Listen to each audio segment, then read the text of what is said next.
are going to talk about the due diligence period next. So the due diligence period is a time period in the contract that the buyer has to do any inspections they want to do. And that's not just about the house, that's about the whole area. If there's an HOA they need to check out. So the due diligence period can be any time period agreed upon between the buyer and seller. Most common will be between 7 to 14 days. 10 seems to be the most common that I see. So we're just going to talk about 10 days in my examples that we're going to go over here. So if you have a 10-day due diligence period, say that you went under contract on a property today, tomorrow would be one day or day one of your due diligence period. And the due diligence period is calendar days, so your weekends as well as holidays count. So keep that in mind. If you're negotiating a contract over a holiday weekend, you may want for your agent to ask for a couple extra days to make sure you have time to get a home inspector out, because you might also be doing mold inspections, radon inspections.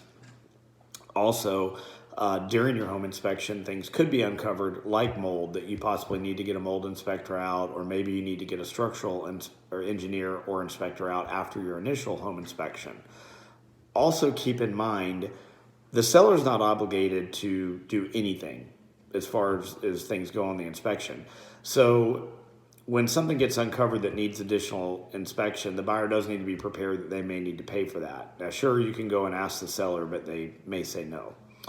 The due diligence period also, you can get out of the contract regardless of what's gone on with an inspection. You can just decide the property's not right for you and get all of your earnest money back, but you've got to terminate before midnight on that final day.